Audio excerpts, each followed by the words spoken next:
Donc on va commencer. Je voudrais d'abord remercier vivement les organisatrices de cette réunion de m'avoir invité pour parler donc de 70 ans d'hormonothérapie. En fait, c'est un petit peu plus dans le traitement du cancer du sein, puisque, comme vous le savez, c'est en fait, on fait remonter l'hormonothérapie des cancers du sein en 1896, quand Bitson a préparé les premières castrations, on va dire, en traitement de 3 patientes qui avaient des cancers du sein inopérables et chez lesquelles on a observé donc des rémissions. On a eu donc beaucoup de variétés de chimiothérapie qu'on classait en chimiothérapie hormonothérapie suppressive ou additive. Et vous voyez que entre la castration chirurgicale, l'irradiation des ovaires, les surrénalectomies, l'hypophysectomie, on a eu beaucoup d'imagination pour supprimer les hormones des patients. Donc j'avais commencé par énumérer les différentes hormonothérapies utilisées dans le traitement des cancers du sein métastasés depuis donc 1896, et vous voyez qu'on a eu beaucoup d'imagination pour supprimer la production notamment d'œstrogènes, et en utilisant également en additif donc différents traitements, la testostérone, les oestrogènes, les progestatifs, puis le tamoxifène et les SERD.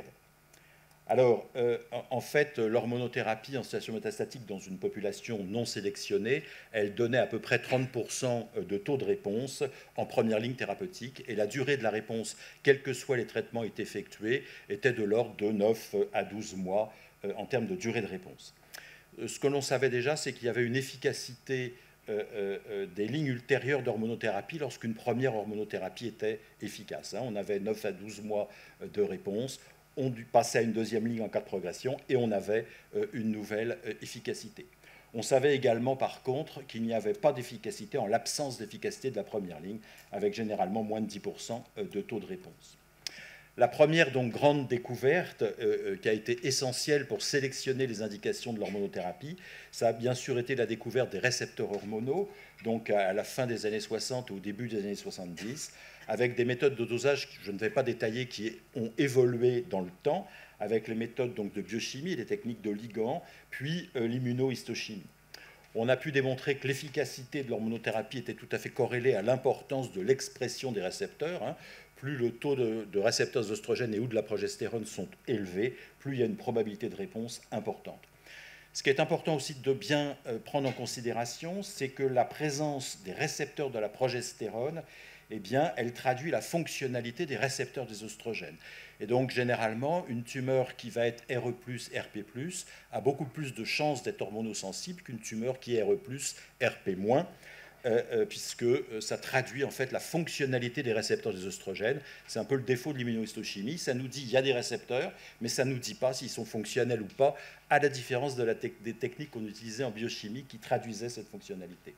Mais c'est évidemment beaucoup plus simple en immunohistochimie. Et quand on a donc une tumeur qui possède des récepteurs hormonaux, eh bien on va avoir en gros 60% de taux de réponse à l'hormonothérapie. Alors, on avait des critères classiques, je les rappelle rapidement, d'hormonosensibilité. Pourquoi je les rappelle? Parce que c'est bien d'avoir une cohérence entre ce que nous dit ou ce que nous disent les récepteurs et puis la clinique. Et donc, une patiente qui va avoir un cancer du sein métastasé hormonosensible, généralement, il y a eu un long intervalle libre entre le diagnostic initial et la survenue des métastases. On va souvent avoir donc des métastases d'évolution lente. On dit des métastases qui sont plus hormonosensibles, OSPO, ganglions. Oui, c'est vrai, mais on peut avoir des métastases hépatiques tout à fait sensibles à l'hormonothérapie en fonction, bien sûr, du profil de la tumeur. Les récepteurs sont très corrélés au grade. Une tumeur de grade 1, elle est généralement RE+, RP+. Une tumeur de grade 3, elle sera RE-, RP-. Et la surexpression de R2 est associée à une moindre hormonosensibilité. Deuxième découverte fondamentale, donc après les récepteurs, eh bien, le tamoxifène. Et c'est à peu près, j'ai failli dire au même moment, c'est-à-dire là encore dans les années 70. Vous savez que le tamoxifène, c'est un agoniste partiel des œstrogènes en fonction des tissus concernés. Et en fait, le tamoxifène a supplanté toutes les autres molécules parce que c'est la molécule qui a le meilleur index thérapeutique. Le tamoxifène est efficace avant et après la ménopause. même si son développement initial a été fait essentiellement après la ménopause. On avait un petit peu peur de l'hyperœstradiolémie très importante que l'on peut observer en préménopause. Les Anglais nous ont dit, mais écoutez, vous en occupez pas, ça n'a aucune espèce d'importance, ça marche, même s'il y a une hyperœstradiolémie du feu de Dieu. Ça nous faisait un petit peu peur parce qu'on avait peur que les taux d'œstradiol déplacent le tamoxifène des récepteurs, mais en fait, c'est vrai que ça marche. Quoi qu'il en soit, le développement initial a été essentiellement fait chez les femmes ménopausées. Alors, pour aller vite, voilà cette méta-analyse de 1998 qui reprend l'efficacité du tamoxifène, de l'acétate de médroxyprogestérone et de l'acétate de mégestrol, des inhibiteurs de l'aromatase en première et deuxième génération, versus par rapport à d'autres hormonothérapies. Et en fait, toutes ces hormonothérapies ont la même efficacité en termes de survie globale. Ce qui va différencier le tamoxifène, eh bien, c'est fondamentalement une meilleure tolérance.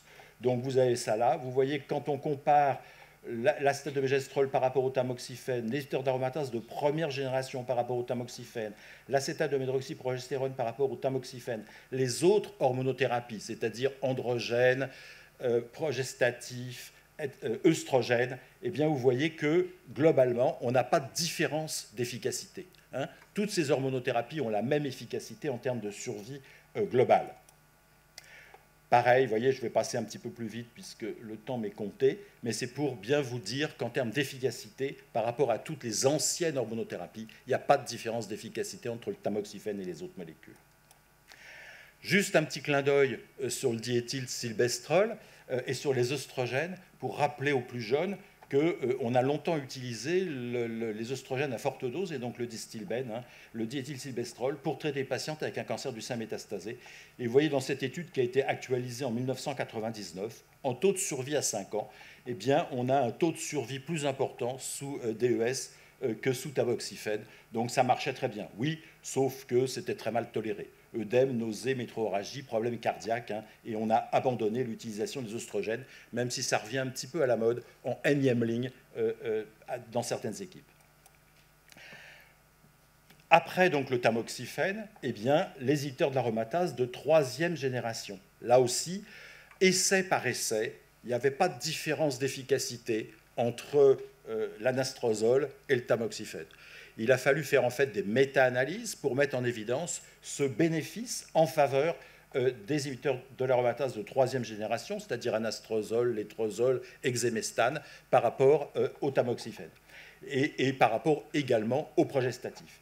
Et vous voyez qu'on obtient un bénéfice de l'ordre de 11% quand on compare la survie globale sous inhibiteur de l'aromatase de troisième génération par rapport au tamoxifène sol. Et la Cochrane de 2009 montre la même chose, 10 à 12% de bénéfices en termes de survie globale et de survie sans progression en faveur d'inhibiteur de l'aromatase par rapport au tamoxifène. Vous avez ça sur ces différentes études comparant ces inhibiteurs de l'aromatase versus d'autres hormonothérapies. Quatrième étape, on va dire, après l'étape des inhibiteurs de l'aromatase en situation toujours métastatique, eh bien, les SERD et donc le fulvestrant, c'est-à-dire le Faslodex. Cette molécule, elle a eu un développement complètement erratique, et le laboratoire qui l'a développé, à savoir ICI, l'a un peu saboté au départ pour favoriser le développement de l'anastrozole. Et donc a attendu que l'anastrozole tombe dans le domaine public et soit génériqué pour rebooster le fulvestrant.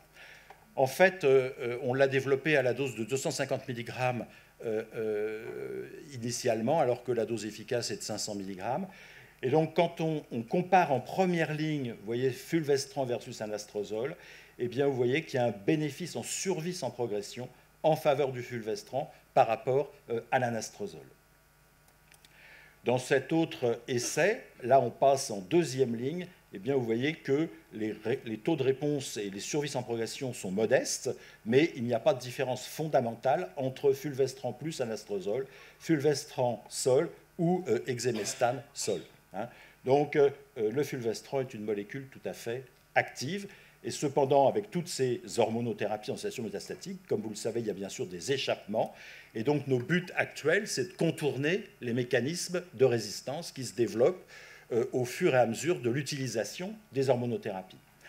Ce schéma, que je ne vais pas détailler, vous rappelle la voie PI3-AKT-mTOR, la voie RAF-MEC-MAC et l'utilisation de différentes molécules pour bloquer ces différentes voies, la voie mTOR, la voie PI3 kinase, et puis le développement de molécules pour contourner les mutations du gène du récepteur des oestrogènes et comment augmenter l'efficacité de l'hormonothérapie en y associant des cytotoxiques que sont les inhibiteurs de CDK4/6. Se développent actuellement également des SERD oraux pour remplacer le Faslodex.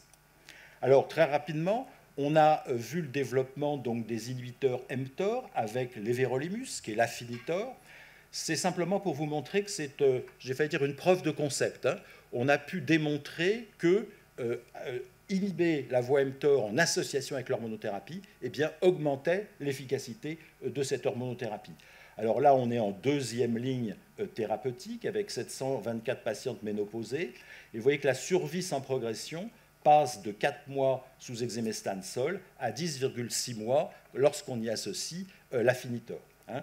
Bon, même si en survie globale, il n'y a pas de différence nettement significative. Mais c'est la première fois qu'on démontrait qu'on pouvait lutter contre une résistance qui se développait à l'hormonothérapie et qu'en associant l'affinitor, eh bien, on avait des survies sans progression plus importantes. Idem dans cet essai, vous voyez que la survie sans progression eh bien, va être en faveur de l'ajout de l'affinitor par rapport à le fulvestrant sol. Donc, on a pu démontrer que bloquer la voie mTOR en association avec l'hormonothérapie augmentait l'efficacité de l'hormonothérapie. On dit réversait la résistance à l'hormonothérapie. Bon, je n'aime pas trop cette expression et je ne sais pas si c'est vraiment ça. En tout cas, on augmente l'efficacité de l'hormonothérapie. Mutation ESR1, on sait donc qu'il y a au fur et à mesure de la progression des lignes d'hormonothérapie, des mutations du gène des récepteurs qui se développent. Et là encore, on a essayé de voir si différentes molécules pouvaient avoir une efficacité lorsqu'il y avait une mutation du gène des récepteurs des oestrogènes. Et donc, dans cette étude, vous voyez qu'il y a 383 patientes qui avaient progressé sous inhibiteur de l'aromatase, qui ont été randomisées entre un inhibiteur d'aromatase qui est l'exemestane ou le fulvestrant, c'est-à-dire le Faslodex. 150 de ces patientes avaient une mutation ESR1, et vous voyez que dans ce cadre-là, il y a un bénéfice. Alors quand on regarde le hazard ratio, on se dit super, 0,59. Bon, évidemment, quand on regarde en termes de survie sans progression, en termes de mois, 3,9 mois versus 2,4 mois, vous allez me dire, c'est pas BZF. Oui, c'est vrai, mais ça montre quand même qu'il y a quelque chose qui se passe. Hein, et que dans ce cas-là, eh bien, le fulvestrant est plus efficace que l'exemestane s'il y a cette mutation du récepteur des oestrogènes, y compris en termes de survie globale, alors qu'en l'absence de mutation, eh bien, il n'y a aucune différence d'efficacité entre le fulvestrant et l'exemestane. Donc l'exemestane est moins efficace que le fulvestrant en cas de mutation. Donc il y a des tas de molécules. Donc on essaye de trouver des molécules pour contourner donc, ces mécanismes de résistance en cas de mutation du gène du récepteur des oestrogènes. Troisième mécanisme pour essayer de contourner donc, ces résistances à l'hormonothérapie, eh bien, l'association avec les anti-CDK4/6, qui sont donc des molécules qui vont agir au niveau de la transition G1S. Donc, la transition donc, de G1S, elle est sous le contrôle de la protéine du rétinoblastome RB1. Et c'est donc quelque chose qui est suppressif de tumeur. Et donc, en se liant à E2F, hein, qui est ici, eh bien, on va inhiber la transition donc, G1S. Et donc, là, les inhibiteurs de CDK4/6, eh bien, ils vont phosphoryler RB1, ce qui va le désactiver et permettre la progression du cycle cellulaire. Donc, par les inhibiteurs, on va empêcher cette progression du cycle cellulaire. Alors, les anti-CDK4/6, ils ont été utilisés, je n'ai pas le temps de tout détailler, en différentes lignes thérapeutiques, mais en première ligne thérapeutique, ils ont été utilisés donc, chez des patientes avec des cancers du sein métastasés RH+, avec 3 molécules, le palbociclib, le ribociclib et l'abemaciclib, et associés donc, soit au létrozole, soit à d'autres hormonothérapies, soit à l'anastrozole ou au létrozole. Et qu'est-ce que l'on observe dans ces études? Eh bien, vous voyez qu'en termes de survie sans progression, on a un bénéfice important en termes de mois pour toutes les études qui ont été publiées dans cette situation. Et on a même en survie globale un bénéfice qui a été mis en évidence en faveur de l'association létrozole plus ribociclib par rapport au létrozole seul, puisque l'on passe de 63,9 mois, enfin de 51 mois à près de 64 mois. De même que dans l'étude MONALISA 7, qui est essentiellement chez les femmes préménopausées, où on associe une hormonothérapie avec du ribociclib, et bien là encore, on a un bénéfice en survie globale, 48 mois versus 58,7 mois, donc un gain important en termes de durée de la réponse chez ces patientes. Je vous ai dit qu'on pouvait aussi bloquer la voie PI3 kinase avec, par exemple, l'alpelisib. Là encore, c'est un essai randomisé où on a comparé chez ces patientes qui avaient une mutation PI3CA l'association fulvestrant plus alpelisib versus le fulvestrant sol. Et vous voyez que chez les femmes qui présentent cette mutation, eh bien, on passe de 5,7 mois en termes de survie sans progression à 11 mois, avec un bénéfice donc en faveur de l'alpelisib qui n'existe pas si la mutation PI3K n'est pas présente. Donc, on a des tas de pistes de recherche avec ces nouvelles associations d'hormonothérapie et de thérapie ciblée.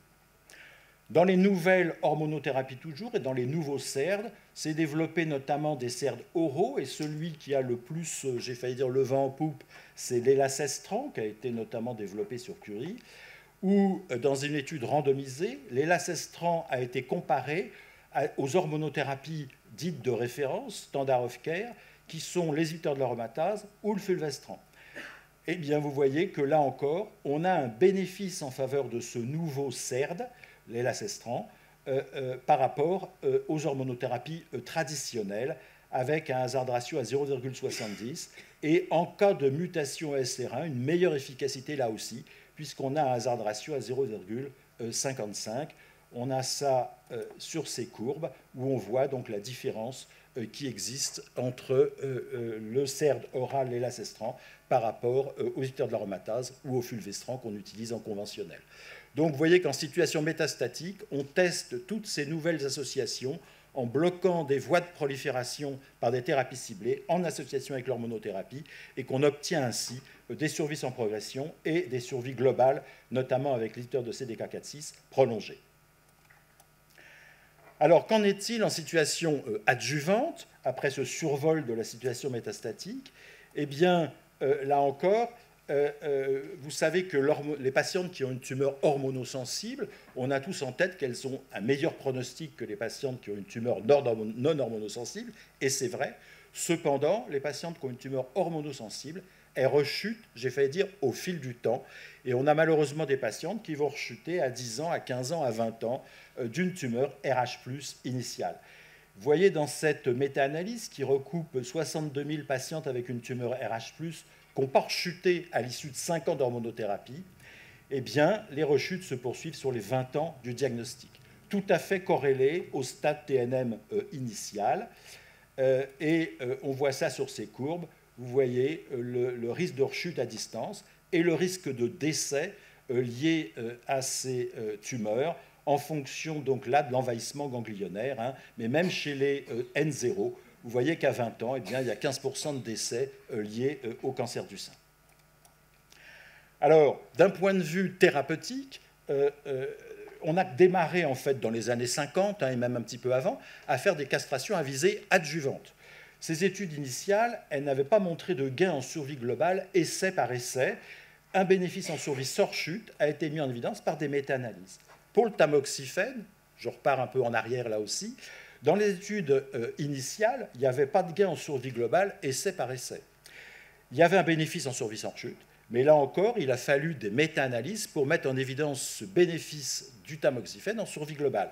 Je rappelle juste pour les plus jeunes qu'en termes de méta-analyse, la première méta-analyse ne montrait pas de bénéfice au tamoxifène. Pourquoi? Parce qu'ils avaient mélangé dans le méta-analyse des populations RH+ et RH-.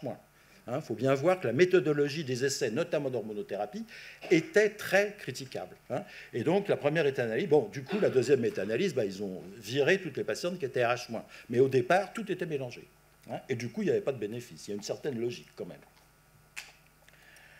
Alors, le tamoxifène, donc là, je saute à 2011, on se rapproche de la période actuelle, méta-analyse de 20 essais, où on compare 50 tamoxifènes versus pas de tamoxifène en adjuvant. Donc, des malades RE+, donc il y en a près de 10 000, vous voyez qu'on bon, passons, et vous voyez qu'en gain, en valeur absolue, à 10 ans, en termes de réduction du taux de rechute, on obtient 13% à peu près de bénéfices, et une réduction de la mortalité également significative à 15 ans, puisqu'on a à peu près 10% de réduction en valeur absolue de bénéfices en faveur du tamoxifène à 15 ans, avec, vous voyez, une augmentation de ce bénéfice qui augmente avec le temps, avec un effet, donc, comme on dit, carry-over du tamoxifène qui se majore avec le temps. Je parle là en valeur absolue, il faut essayer de bien me suivre, parce que souvent on confond diminution de risque relatif et gain en valeur absolue. Ce qui compte, c'est le gain en valeur absolue. La réduction du risque relatif, bien sûr, ça fait bien pour les publis et pour le labo, mais quand on passe de 2,6 pour 1000 à 1,3 pour 1000, ça fait 50% de réduction du risque relatif. Bénéfice pour la patiente, 0 plus 0 égale... Alors, comment, là aussi, améliorer ces résultats? Alors, pour les patientes préménopausées, donc on s'est posé la question, est-ce qu'il faut ajouter une suppression ovarienne au tamoxifène ou est-ce qu'il faut remplacer le tamoxifène par une suppression ovarienne associée à des inhibiteurs de l'aromatase? Excusez-moi, c'est un peu bon pour être didactique que je partage tout ça comme ça.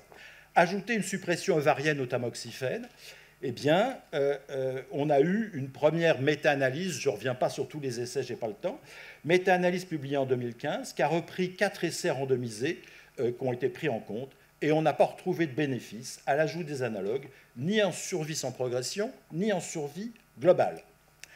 Puis sont arrivés les effets soft et texte, avec, vous voyez, 2033 patients randomisés entre tamoxifène ou tamoxifène plus suppression ovarienne. À 5 ans, pas de bénéfice en survie sans chute, pas de bénéfice en survie globale. Et puis cet essai a été régulièrement actualisé et analysé en sous-groupes. Je passe là aussi sur la méthodologie de l'essai et sur la population et les bidouillages de l'étude. Enfin bon. On a mis en évidence un bénéfice en analysant sous-groupe chez les femmes qui ont été traitées par chimiothérapie auparavant, probablement donc N+, puisqu'un certain nombre de femmes avaient été traitées par chimiothérapie avant d'avoir été randomisées, et chez les femmes de moins de 35 ans. Chez les femmes de moins de 35 ans, dont 94% avaient été traitées par chimiothérapie, la proportion de femmes sans rechute à 5 ans était de 67,7% sous tamoxifène sol et 78,9% sous tamoxifène plus suppression ovarienne.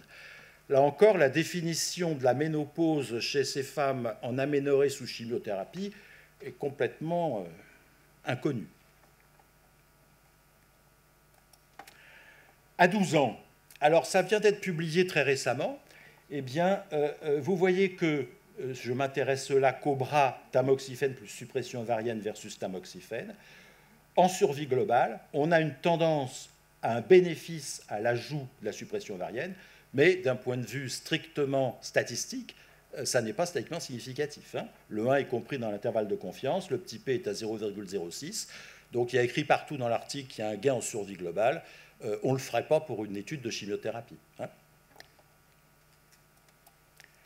Et voilà la courbe qui montre bien le bénéfice en survie globale à 10 ans entre les 3 attitudes thérapeutiques. Je vous laisse y réfléchir.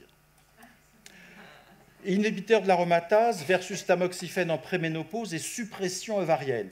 Donc, puisque l'inhibiteur de l'aromatase faisait mieux que le tamoxifène, ce n'était pas illogique de penser que l'association inhibiteur de l'aromatase plus suppression ovarienne ferait mieux que tamoxifène plus suppression ovarienne. Alors, je saute tout de suite à cette méta-analyse publiée récemment, qui est une méta-analyse de 4 essais randomisés, puisqu'il y a eu 4 essais randomisés sur le sujet, médiane de suivi de 8 ans, On a un bénéfice en survie hors chute, avec un risque relatif à 0,79 en faveur de l'association suppression ovarienne plus inhibiteur de l'aromatase par rapport au tamoxifène. Ça représente 2,8% de bénéfice en valeur absolue à 10 ans. Surtout dans les 4 premières années, le bénéfice ne se majeure pas au-delà de 5 ans, à la différence de ce qu'on observait avec le tamoxifène.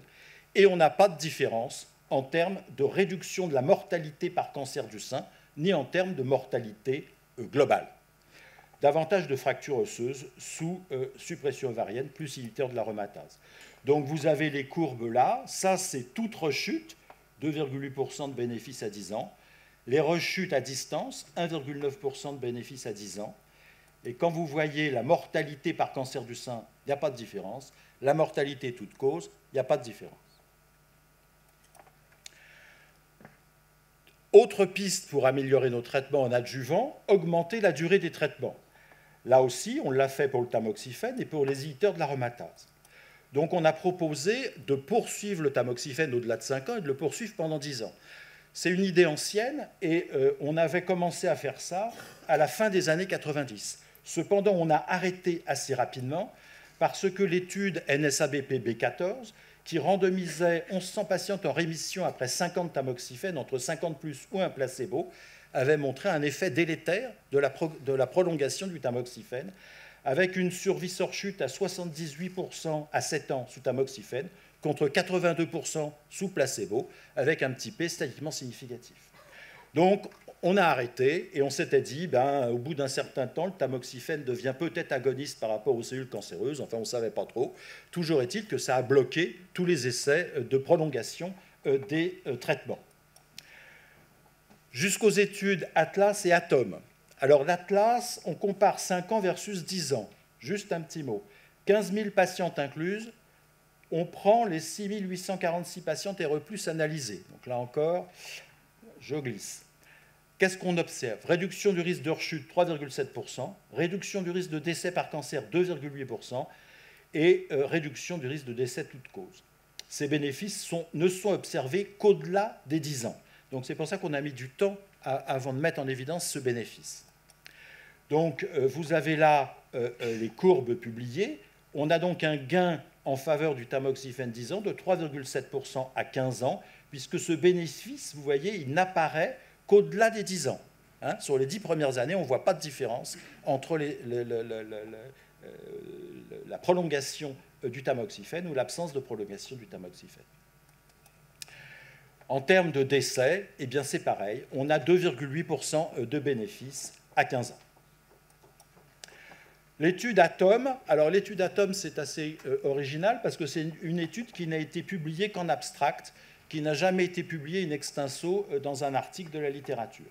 Quoi qu'il en soit, on trouve une réduction du risque de rechute de 2,6%, même s'il n'y a pas eu d'actualisation de cette étude et qu'en survie, en 2013, il n'y avait pas de bénéfice. D'où des méta-analyses pour essayer de mettre en évidence un bénéfice réel ou pas de ces prolongations du tamoxifène. Alors, quand on analyse les 5 essais repris dans cette méta-analyse, vous voyez qu'il n'y a pas de bénéfice significatif mis en évidence. Cependant, quand on regarde, donc ça c'est la méta-analyse globale, quand on regarde en sous-groupe, eh bien on voit qu'il y a un bénéfice chez les patientes N+, hein, qui est manifeste, avec un bénéfice, avec un odds ratio à 0,76, qui est tout à fait statistiquement significatif. Qu'en est-il pour les inhibiteurs de l'aromatase? Alors, bref rappel là aussi. Pour démontrer, je vous ai dit, la supériorité des inhibiteurs de l'aromatase par rapport au tamoxifène, il a là aussi fallu faire des méta-analyses. Et donc là, dans cette méta-analyse, on reprend 31 000 ou 32 000 patientes ménopausées avec une tumeur RH+, qui ont participé à des essais randomisés comparant soit de front inhibiteurs de l'aromatase versus 50 tamoxifène, soit 50 inhibiteurs de l'aromatase versus 2-3 ans de tamoxifène, puis 2-3 ans d'inhibiteurs de l'aromatase, soit 2-3 ans de tamoxifène, puis 2-3 ans d'inhibiteurs de l'aromatase versus 50 tamoxifène. Qu'est-ce que ça dit? Eh bien, en regroupant toutes ces séquences thérapeutiques, qu'il y a un bénéfice à avoir à un moment quelconque du parcours de soins des inhibiteurs de l'aromatase, avec une réduction de la mortalité avec un risque relatif à 0,86. On va retrouver à nouveau moins de cancer de l'endomètre sous l'éthiol de l'aromatase que sous tamoxifène, mais plus de fractures. Donc vous avez là les courbes de la méta-analyse avec le gain donc, en faveur des l'éthiol de l'aromatase, tant en termes de rechute qu'en termes de décès. Alors, quelle durée? Eh bien, la première étude qui s'est intéressée à ça, c'est l'étude MA17. Des patientes qui avaient eu 4 à 6 ans de tamoxifène et qui étaient randomisées entre 50 d'étrozole ou rien. Et cette étude, elle a été arrêtée à 2,4 ans de suivi parce qu'il a été mis en évidence une réduction du risque de rechute avec un hazard ratio à 0,57 en faveur donc, de la prolongation par le létrozole. Donc du coup, l'étude a été arrêtée, les patientes ont eu le droit de prendre du létrozole à la place du placebo, et donc on a un gain, pas de différence en survie globale, mais un gain, là encore, qui a été mis en évidence pour les malades N+, sans qu'on sache bien sûr la durée optimale du létrozole qu'il faut proposer, puisque l'étude a été arrêtée au vu du bénéfice en survie sans rechute. Une autre étude a été menée sur le létrozole pendant 10 ans. C'est des patientes qui étaient traitées par hormonothérapie pendant 5 ans, qui étaient randomisées entre un placebo ou 5 ans de létrozole. Donc 5 ans d'hormonothérapie ou 10 ans d'hormonothérapie avec le létrozole. Eh bien, en survie sans rechute, eh bien, on a une survie à 5 ans de 95% sous létrozole et de 91% sous placebo. La différence est extrêmement significative, mais on a une excellente survie sans rechute globalement. Et pas de bénéfice en survie globale entre le létrozole 10 ans et le traitement de 5 ans.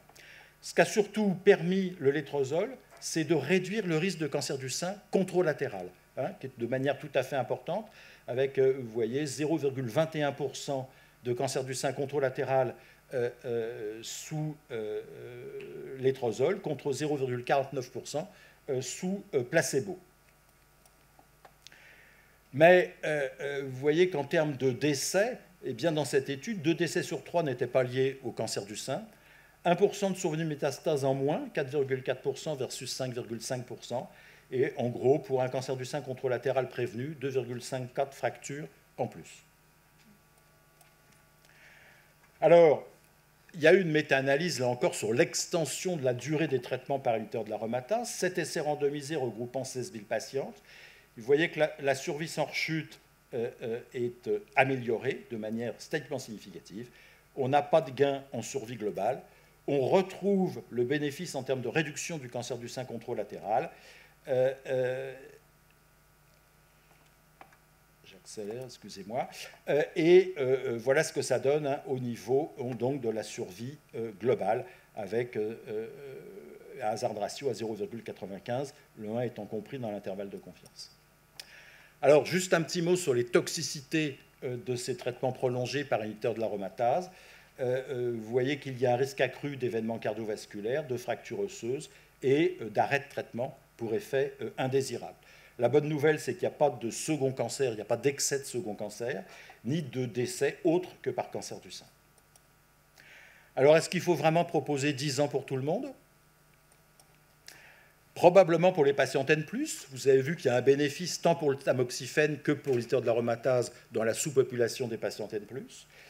Est-ce qu'il faut le proposer pour les patientes qui présentent des récepteurs hormonaux très positifs? Je n'ai pas détaillé les sous-parties de l'étude MA17, mais c'est ce que ça tendrait à prouver. Les tumeurs volumineuses et puis les cancers luminaux B, celles qui vont avoir une prolifération et un Ki67 élevé tout en étant RH+.